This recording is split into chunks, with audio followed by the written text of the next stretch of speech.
Amakulu amatuufu ge gano ku nsonga z'omukyalo oyo eyalabikidde mu Katambi ng'atulugunyizibwa Omuwarabu.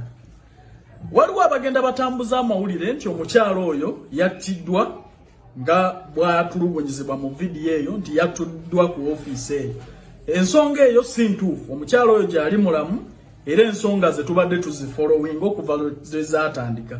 Vidiyo gye mulaba etambula teyalikodingibwa leero oba jjo etutteko akaseera nga weeri era ensonga ze zibadde zimanyiddwa ng'olabika wakazitegeera butegeezi. Omukyalo ono ensonga ze zifaanaganako n'ensonga z'abakyala bali abaali ku kampani gye twalaajanira ennyo gavumenti okususpendinga gye bayita Aflac eyali mu ggwanga lya Saudi Arabia. Kantwale mukisa guno kwebaza embasa ya Uganda nti abantu abo abaatulugunyizibwa ku ofiisi ya Aflac baddizibwa wano n'abo abaali mu tulugunyizi eryo abeenyigiramu okutulugunya bannayuganda ne basibibwa ne kampani neggalibwawo. Mwebale nnyo olw'omulimu omulungi, akoze kirungi tumwogerako. N'olwaleero embasa ya Uganda bw'ensaba esitukiremu kubanga baŋŋambye ensonda zange neekusifu zindaga nti mwabaddeko mu kifo ekyo awaalikodingibwa ka vidiyo kano era n'abakulu ba kampani eyo ne bakwatibwa ne baggalibwa. Tusaba nga bwe kyakolebwa ku Aflac, Omunayuganda yali atulugunya bannayuganda banne wamu n'Abawarabu ne bakwatibwa ne basibibwa, n'Abannayuganda abaaliwo nga batulugunyizibwa ne baddizibwa eka. Bwe guba gubeera ne ku mulundi guno twetaaga justice. Eby'Omunayuganda oyo yalabikidde mu Katambi ng'atulugunyizibwa.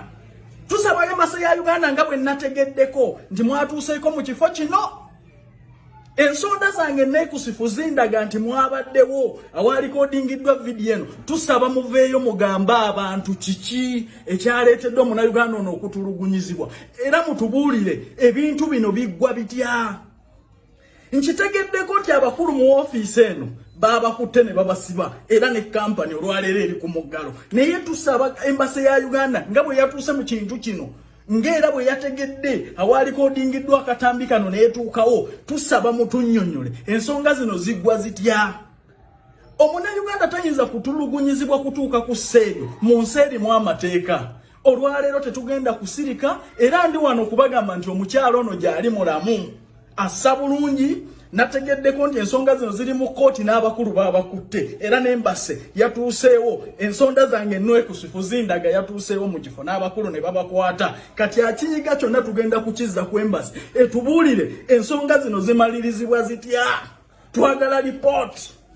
So ndi wano okubagamba bannayuganda mwenna nti omuwala ono gy'ali mulamu, ebibungeesebwa nti yafudde byakubaduddiisa. Tugenda kuteeka embasi kazito okulaba nti evaayo ennyonnyola Bannayuganda ate era etuwe lipooti entuufu ku nsonga eno. Okutulugunya Bannayuganda ku maofiisi agandi bayambye kikolwa kimenya mateeka ate era kitwennyamiza nnyo kubanga ge galina okubayamba nga bafunye ebizibu. So tusigale nga tuli bakkakkamu ate tuweewale n'amawulire agagenda gabungeesebwa.